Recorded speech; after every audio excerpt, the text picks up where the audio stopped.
Hello दोस्तों, मेरा नाम है बिहारी शरण और हम लोग यहाँ पे बैंकिंग के ट्रेड एंड फॉरेक्स डिवीज़न के बारे में सीखेंगे और जानेंगे। आज का हमारा टॉपिक है कॉन्ट्रैक्ट।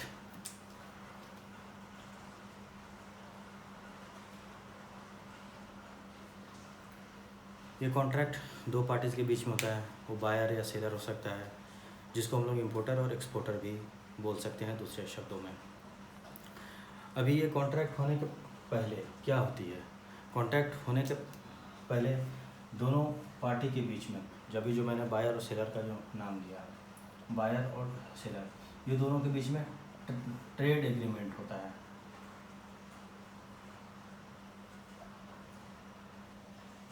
अब ट्रेड एग्रीमेंट क्यों होता है? ट्रेड एग्रीमेंट इसलिए होता है क्योंकि बायर जो है, इनको कुछ गुड्स चाहिए होता है या सर्विसेज चाहिए होता है। अब ये बायर का रिक्वायरमेंट है गुड्स एंड सर्विसेज। अब ये सेलर जो है, जो इस सर्विसेज को या गुड्स को प्रोवाइड कर रहा है, इनको क्या चाहिए होता है? पेमेंट।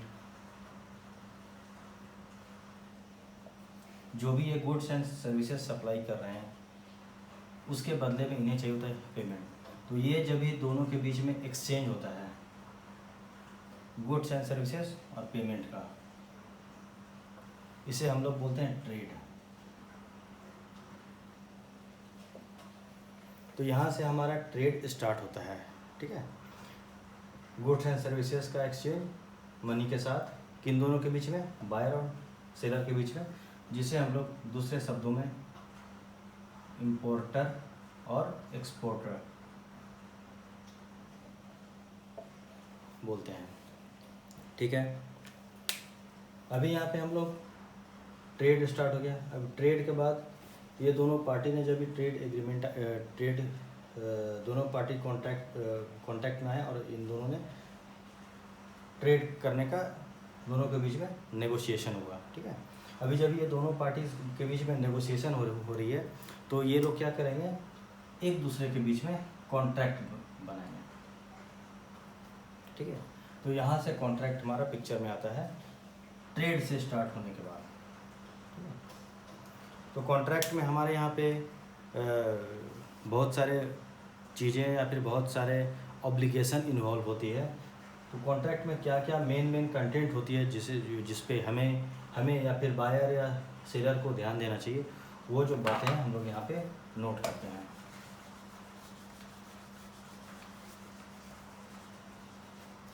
कॉन्ट्रैक्ट का सबसे पहला बेसिक पार्ट होता है, जो हर एक बंदा को, जो भी कॉन्ट्रैक्ट का स्क्रूटनी कर रहा है या फिर जो कॉन्ट्रैक्ट के एग्रीमेंट के बीच में जा रहा है, वो देखना चाहिए। सबसे पहला गुड्स,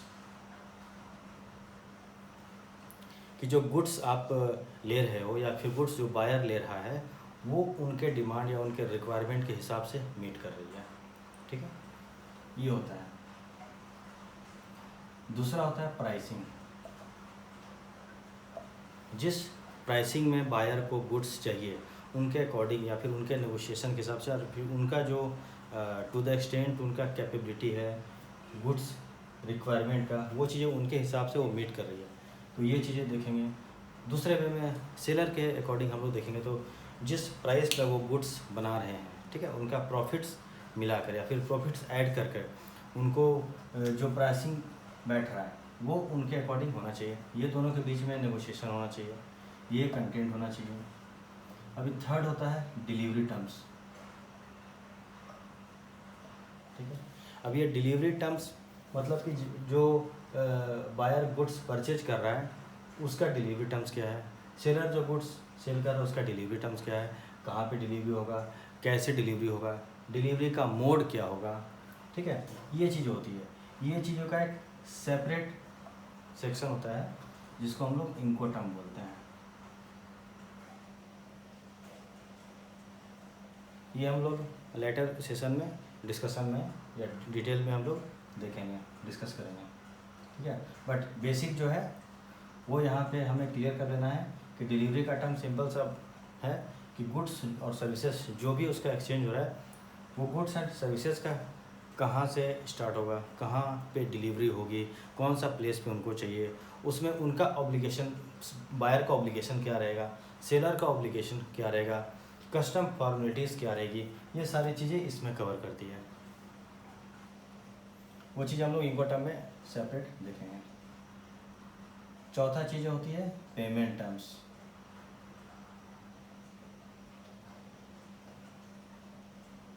जो भी गुड्स एंड सर्विसेज सेलर, ठीक है, जो सप्लाई कर रहा है उसके अगेंस्ट में उसका पेमेंट का टर्म्स क्या है, पेमेंट्स कब होगा, पेमेंट्स का टेनियर क्या होगा, कब उसका पेमेंट ऑब्लिगेशन ख़त्म होगा, ये चीज़ें इसमें कवर करती है।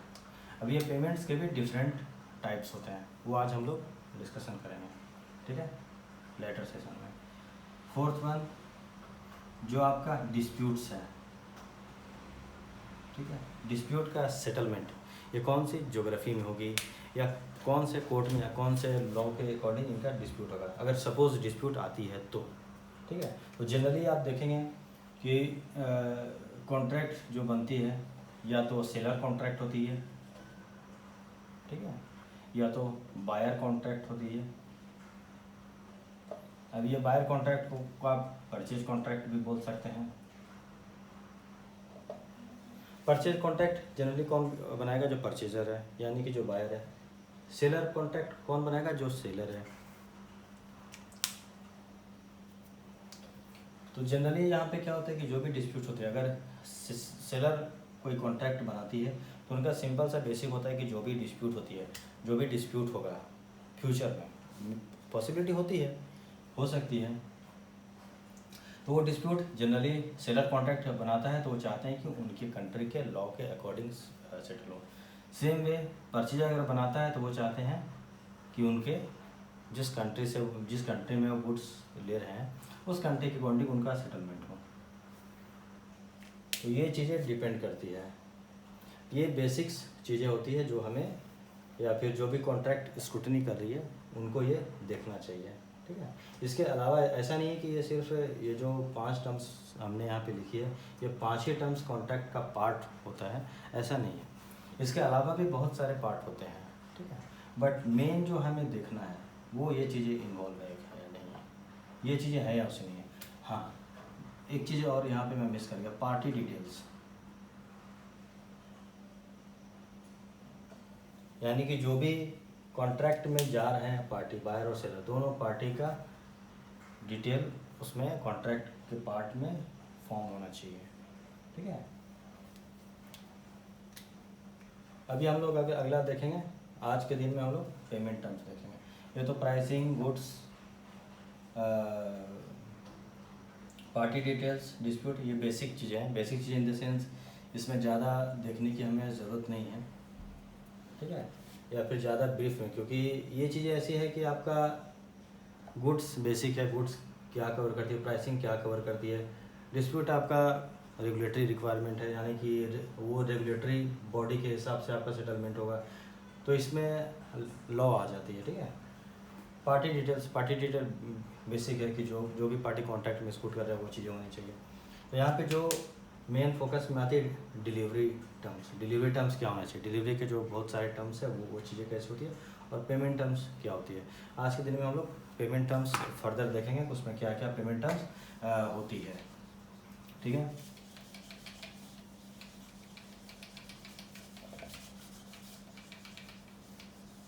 पेमेंट टर्म्स या इसको मेथड्स ऑफ पेमेंट भी बोलते हैं, ठीक है, पेमेंट टर्म्स,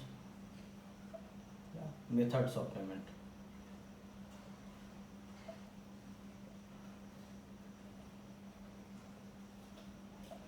ये जनरली 4 तरह की होती है।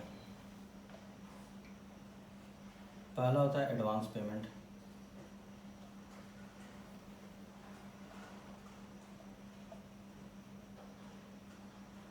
दूसरा होता है ओपन अकाउंट,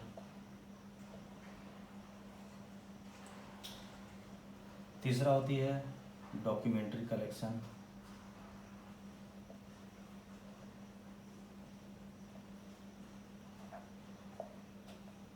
और चौथा होती है डॉक्यूमेंट्री क्रेडिट।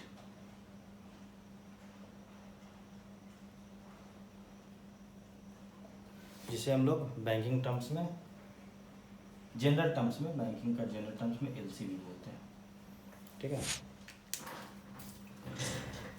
तो हम लोग यहाँ पे अभी एडवांस पेमेंट देख रहे थे कि एडवांस पेमेंट में क्या सिस्टम होती है। तो एडवांस पेमेंट में सिंपल सी बात है कि दो पार्टी जो है, बायर है और सेलर है, ठीक है। तो बायर यहाँ पे एक छोटी पार्टी है, सेलर जो है बड़ी पार्टी है। तो सेलर अगर कोई गुड्स सप्लाई कर रहा है तो सिंस ये मार्केट में बहुत बड़ी पार्टी है, ओवर पावरिंग पार्टी है, यानी कि उनका छोटी मोटी पार्टियों को कोई गुड्स अगर नहीं जाती है जाती तो उनसे उनका कोई फ़र्क नहीं पड़ता है, ठीक है। तो इनके लिए क्या है कि कोई भी गुड्स अगर अननोन पार्टी को या छोटी पार्टी को ये सप्लाई करते हैं तो ये क्या सिंपल सा डिमांड करेंगे, आप पहले मुझे पैसे दो फिर मैं तुमको गुड्स सप्लाई करता हूँ। अभी क्या है, जो छोटी पार्टी उनके पास कोई ऑप्शन नहीं है, ठीक है। इनका ये कि इनका गुड्स का रिक्वायरमेंट है, मार्केट में जो है यही बड़ी पार्टी अवेलेबल है। ये बड़ी पार्टी अवेलेबल, इनके पास कोई ऑप्शन नहीं तो इन्हें इनसे गुड्स परचेज करना ही है, ठीक है। तो इन्हें आप बोल सकते हैं कि इन्हें गुड्स लेने के लिए एडवांस में पेमेंट करना पड़ता है, ठीक है, कि आप मुझे, मैं एडवांस पेमेंट कर रहा हूँ, आप मुझे गुड्स सप्लाई करो। सेम ये है, क्योंकि ये मार्केट में बड़ी पार्टी है, इनके पास क्या है, सेलर जो है, जो भी बायर है, इनके पास सेल करने के लिए इनके पास कोई कमी नहीं है, ठीक है, क्योंकि इनके पास गुड्स लेने के लिए बहुत सारे इनके पास डिमांड पड़े हुए हैं, ठीक है। तो इसके लिए इस केस में पार्टी, जो भी बड़ी पार्टी सेलर होगी, वो हमेशा चाहेगी कि जो भी गुड्स वो सप्लाई कर रहे हैं तो उसके अगेंस्ट में पैसा उनको पहले मिल जाए, बाद में उनका वो माल सप्लाई करें, ठीक है। तो इस केस में एडवांस पेमेंट होती है। तो दूसरी बात ये भी है कि जब बड़ी पार्टी है, ये छोटी पार्टी है, तो दोनों के बीच में रिलेशन नहीं है, ठीक है। Relation in the sense contextual relation नहीं है। जब भी एक बार दोनों के बीच में कॉन्टेक्चुअल ऑब्लिगेशन या फिर जो एक ट्रेड का रिलेशन जब ये बनते जाएगा, बड़ा होते जाएगा, तो फिर आगे जाके चीज़ें एडवांस से आगे open account documentary, credit documentary, collection, आगे की चीज़ों में जा सकते हैं, जो कि हम लोग आगे देखते हैं, ठीक है। अभी से हम लोग ओपन अकाउंट में आते हैं। अभी ओपन अकाउंट में क्या है कि ओपन अकाउंट में सिंपल सा होता है कि दोनों बड़ी पार्टी है, बायर भी बड़ी पार्टी है, सेलर भी बड़ी पार्टी है। बायर के पास क्या है कि इतनी बड़ी पार्टी है कि इनको गुड सप्लाई करने के लिए बहुत सारे लोग अवेलेबल हैं, कि ठीक है बड़ी पार्टी है तो पेमेंट उतना ज़्यादा सिक्योर रहेगा, क्योंकि जो भी कंपनी जितनी बड़ी होती है वो अपना वैल्यू या ब्रांड या फिर वैल्यू जो है वो मार्केट में बना के रखते हैं। तो मार्केट में बनाए रखने के लिए जो भी उनका ऑब्लिगेशंस होती है, वो ऑब्लिगेशन वो लोग फुलफिल करते हैं, उसमें फेलियर नहीं होते हैं। इसीलिए ये बायर का सेम वे में सेलर का भी होता है कि सेलर जो भी गुड्स सेल कर रही है, इनके पास क्या मार्केट में बड़ी है तो इनके पास डिमांड ऑलवेज है, ठीक है। तो सेम वे, तो ये क्या होती है कि जब भी दोनों बायर और सेलर मार्केट में बढ़े तो दोनों के बीच में हो सकता है कि रिलेशन अच्छी हो, ठीक है, क्योंकि ये भी बड़ी है, ये भी बड़ी है, दोनों का गुड्स का रिक्वायरमेंट वास्ट होगा, जब भी वास्ट होगा तो इनका गुड्स का रिक्वायरमेंट इनका भी होगा, इनका भी same way opposite same way में चलता है, ठीक है। तो जब ये दोनों बड़ी पार्टी होगी और रिलेशन अच्छा रहेगा तो फिर क्या चाहेंगे, ठीक है, मैं तुम्हें गुड्स सप्लाई करता हूँ, आप मुझे पेमेंट करो, ठीक है, आप मुझे सप्लाई करने के एक महीने बाद पेमेंट करो, सप्लाई करने के 2 महीने बाद पेमेंट करो, ये चीज़ें आगे चल के होती है। तो इस चीज़ों में ओपन अकाउंट आ जाती है, ठीक है, यानी कि एडवांस का जस्ट आप अपोजिट आप बोल सकते हो कि पहले इसमें गुड्स का सप्लाई हुआ, बाद में पेमेंट हुआ। इसमें क्या था, पहले पेमेंट हुआ, उसके बाद में गुड्स का सप्लाई हुआ। अब इसमें सिंपल सा होता है कि गुड्स का सप्लाई हुआ, ठीक है, सपोज स्टील का इसने सप्लाई किया, ठीक है, अभी स्टील का इसने सप्लाई किया तो क्या करेंगे, स्टील का सप्लाई करने के बाद जो डॉक्यूमेंट्स हैं, ठीक है, जो नॉर्मल डॉक्यूमेंट होते हैं, इनवॉइस होते हैं, बिल ऑफ एक्सचेंज होते हैं, बिल ऑफ लेडिंग होती है, पैकिंग लिस्ट होती है, सर्टिफिकेट ऑफ ऑरिजिन होती है, जो अलग अलग डॉक्यूमेंट्स का रिक्वायरमेंट होता है, जो कि कॉन्टेक्चुअल ऑब्लिगेशन में वहाँ पे लोग डालते हैं। हाँ, एक पार्ट और भी होती है वहाँ पे डॉक्यूमेंट रिक्वायरमेंट, ठीक है। तो जैसे जैसे मुझे ध्यान आती जाएगी वैसे वैसे मैं पॉइंट वाइज मैं यहाँ पे बताता जाऊँगा, आप चाहे तो नोट कर सकते हैं, ठीक है। डॉक्यूमेंट्स रिक्वायरमेंट, कॉन्ट्रैक्ट का नेक्स्ट पार्ट। तो हम लोग यहाँ पे ओपन अकाउंट में देख रहे थे क्या किया इन्होंने, गुड्स का सप्लाई किया और साथ में जो डॉक्यूमेंट्स है वो सेलर को भेजा, ठीक है, सॉरी बायर को भेजा, ताकि बायर जो भी है गुड्स आने के बाद, पोर्ट पे आने के बाद उस डॉक्यूमेंट के बेसिस पे गुड्स को छुड़ा सके, ठीक है। अभी सपोज उन्होंने पेमेंट टर्म्स में ये रखा, ठीक है, कि आपको जो पेमेंट है मैं साइट पे दूंगा, ठीक है। हाँ, ये चीज़ इसमें ही आ जाती है, साइट यूसांस, यानी कि आपने गुड्स सप्लाई किया, आपको गुड्स मिल जाने के बाद आप पेमेंट करो, ठीक है। या आपको गुड्स मिल गई, ठीक है, आप एक टेनर के बाद जैसा आप डिसाइड करते हो 3 मंथ 6 मंथ जैसा है, उसके बाद आकर आप पेमेंट करो, ठीक है। तो पेमेंट का जो मैकेनिज्म है वो सिर्फ बैंक में आकर होगी, ठीक है। गुड्स का ऑब्लिगेशन जो है बैंक से बाहर होगी, सिर्फ पेमेंट ऑब्लिगेशन के लिए ये बैंक के पास आएंगे, जो भी डॉक्यूमेंट इनको मिला रहेगा, जब भी सेलर ने गुड्स सप्लाई करने के टाइम में जो गुड्स इनको दिया रहेगा वो डॉक्यूमेंट के साथ में बैंक के पास आएंगे पेमेंट ऑब्लिगेशन फुलफिल करने के लिए। ये यहाँ पे ओपन अकाउंट में आ जाती है। थर्ड वन आती है डॉक्यूमेंट्री कलेक्शन।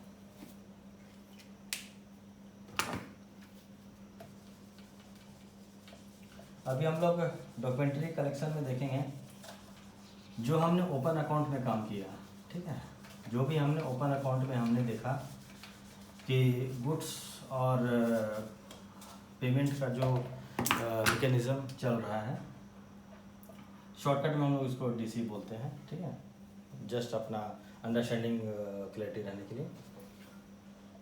तो ये डीसी जो है 2 तरह की हो सकती है, ठीक है, DP DA. Same way documents against payment in means sight, documents against acceptance means usance. Same way it can be 1 month 2 month 3 month 6 month, ठीक है, डिपेंडिंग ऑन इनका जो भी कॉन्ट्रेक्चुअल ऑब्लिगेशन रहेगा, डिपेंडिंग ऑन दैट जो भी वो decide करते हैं उसके अकॉर्डिंग ये रहता है।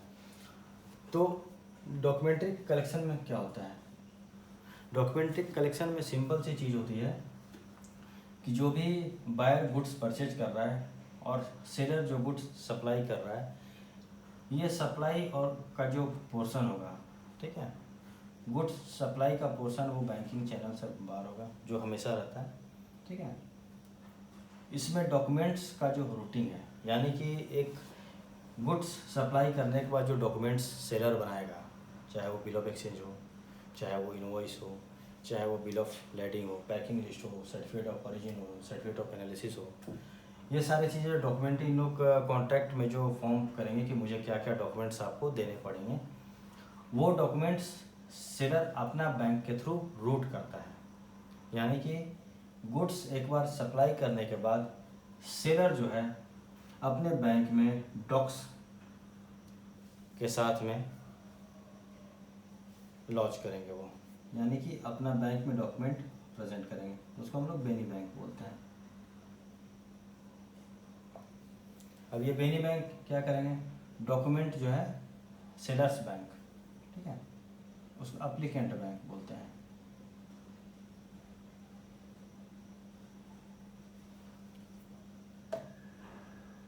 सेलर्स का जो बैंक है बेनी बैंक, डॉक्यूमेंट्स एप्लीकेंट का बैंक में फॉरवर्ड करेगी।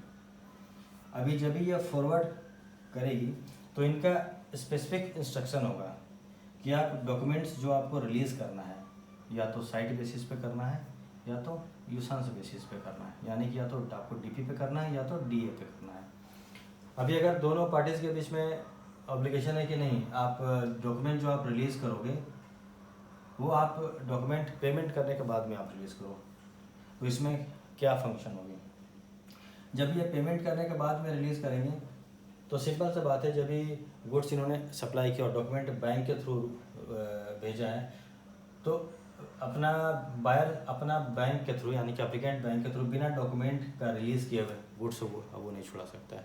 तो ये यहाँ पे सेलर का रिस्क कवर ये हुआ कि बायर को तब तक गुड्स नहीं मिलेगा जब तक वो या तो पेमेंट ऑब्लिगेशन साइट के बेसिस पे या एक्सेप्टेंस ऑब्लिगेशन यूसांस के बेसिस पे फुलफिल नहीं करता है या प्रेजेंट नहीं करता है अपनी बैंक को। अब ये तीसरी बात और ध्यान देने वाली बात है कि डॉक्यूमेंट्री कलेक्शन में बैंक की कोई ऑब्लिगेशन नहीं होती है। Bank has no obligation.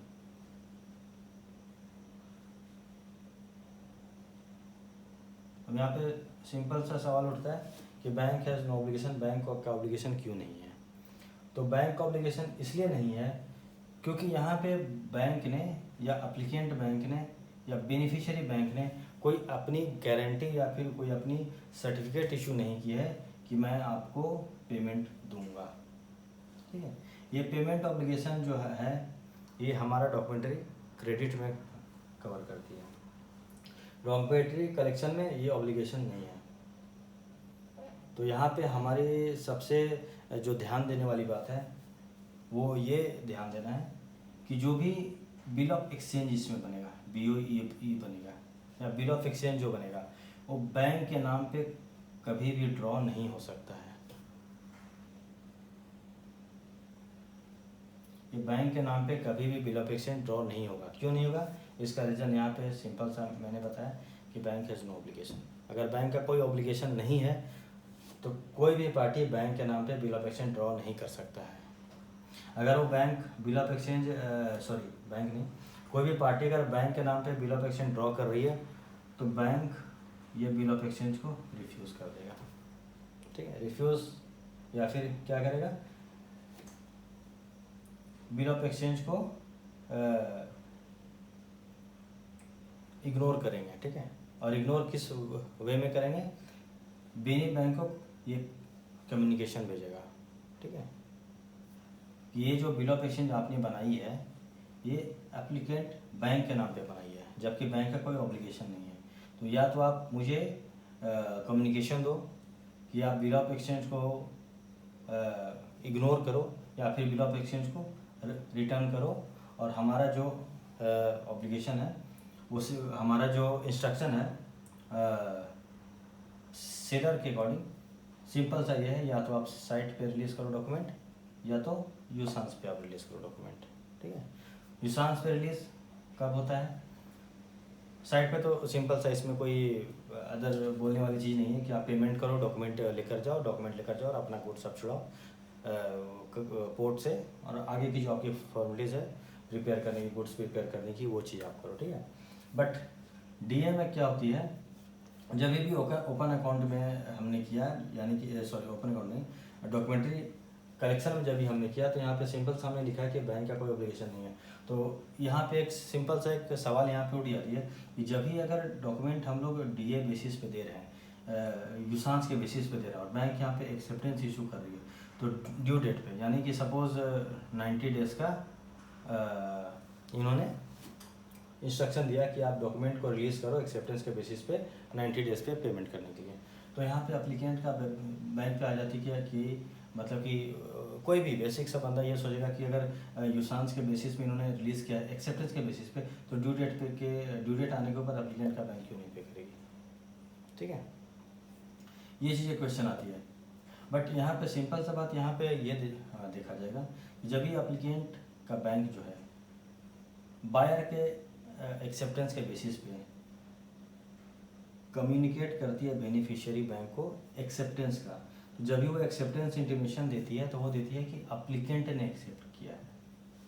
ठीक है, एप्लीकेंट ने एक्सेप्ट किया है बिल को आपका ड्यू डेट पे पेमेंट के लिए। ठीक है, ये चीज़ों पे एक्सेप्टेंस, और ये जो एक्सेप्टेंस है वो आप देखेंगे इंटरनेशनल प्लेटफॉर्म में स्विफ्ट के फॉर्मेट में जाती है। डोमेस्टिक आप देखेंगे, इंडिया में देखेंगे तो वो SFMS के प्लेटफॉर्म से जाती है।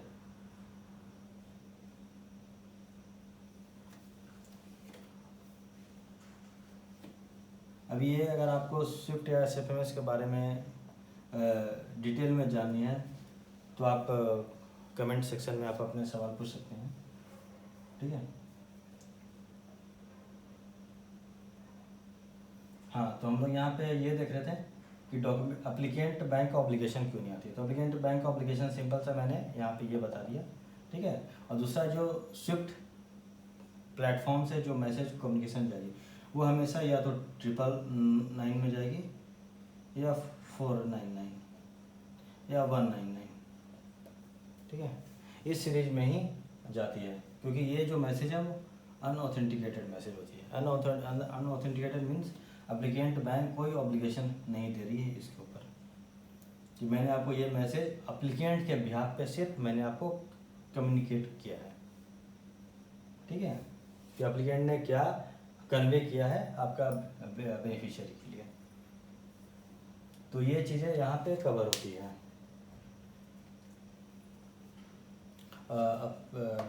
डॉक्यूमेंट्री कलेक्शन, अभी हम लोग नेक्स्ट देखेंगे डॉक्यूमेंट्री क्रेडिट।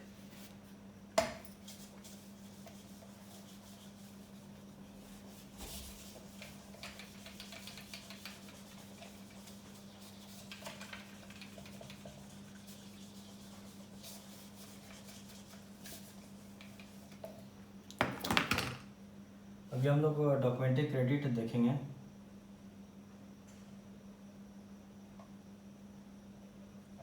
यानी कि एलसी। तो मैं यहाँ पे अभी जो है डॉक्यूमेंट्री क्रेडिट का मैं सिर्फ बेसिक इंट्रोडक्टरी पार्ट में बता रहा हूँ, क्योंकि डॉक्यूमेंट्री क्रेडिट का जो सेशन है या फिर डॉक्यूमेंट्री क्रेडिट का जो देखेंगे सेक्शन वो बहुत बड़ा सेक्शन है। वो छोटा सेक्शन में कवर कर पाना फिजिबल नहीं है। तो मैं यहाँ पे सिर्फ बेसिक्स में आपको बताऊँगा कि जैसे हमने डॉक्यूमेंट्री कलेक्शन में जो चीज़ें की वो डॉक्यूमेंट्री क्रेडिट में किस तरह से कवर करती है। तो डॉक्यूमेंट्री क्रेडिट जो सिंपल सा चीज़ है, आपका डॉक्यूमेंट्री कलेक्शन ही है, ठीक है, लेकिन सिर्फ एडिशनल इसमें एक आ जाती है बैंक का गारंटी, ठीक है, यानी कि बैंक का ऑब्लिगेशन इसमें ऐड हो जाती है।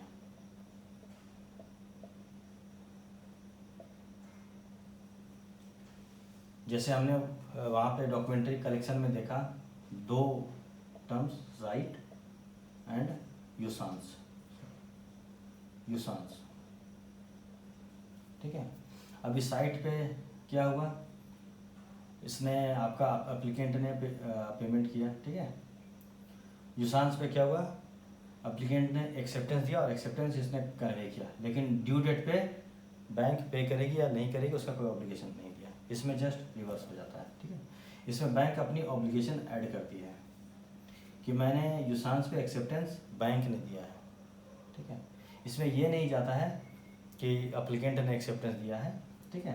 एप्लीकेंट के बिहाफ पे बैंक एक्सेप्टेंस फॉरवर्ड करती है बेनिफिशियरी बैंक को कि ड्यू डेट पे ये जो आपका बिल या फिर आपने जो डॉक्यूमेंट प्रेजेंट किया है वो ड्यू डेट पे मैं आपको पेमेंट करूँगा, यानी कि बैंक पे करेगी एप्लीकेंट का बिहाफ पे। ये सिर्फ यहाँ पे ऑब्लिगेशन ऐड हो जाती है, बैंक ऑब्लिगेशन, ठीक है। तो डॉक्यूमेंट्री क्रेडिट में सिर्फ इतना ही है, डॉक्यूमेंट्री कलेक्शन का वो ऐड करके। अभी हम लोग डॉक्यूमेंट्री क्रेडिट हम लोग डिटेल्ड में जाएंगे, इनका क्या फंक्शन होता है, कैसे ये फंक्शन करती है, या फिर कौन कौन सा पार्टीज इसमें इन्वॉल्व होती है, कौन कौन सी बैंक इन्वॉल्व होती है, हर एक बैंक का ऑब्लिगेशन क्या होती है, ठीक है। और इसमें डॉक्यूमेंट्री इसके अंदर में फिर आपका नेगोशिएशन पार्ट भी आ जाएगा। तो ये सारी चीज़ें हम लोग डिटेल्ड में देखेंगे अगले सेशन, या फिर जब भी हम लोग टॉपिक वाइज जैसे जैसे हम लोग कवर करते जाएंगे वैसे हम लोग अगले सेशन में देखेंगे। तो यहाँ तक हमारा जो पेमेंट मैकेनिज़्म है या मेथड्स ऑफ पेमेंट है यहाँ पर हमारा कवर होता है, ठीक है। तो अगर आपको कोई सवाल है या फिर कोई क्वेश्चन करना है तो आप कमेंट सेक्शन में क्वेश्चन कर सकते हैं। आज के लिए हम लोग इतना ही रखते हैं। Thank you.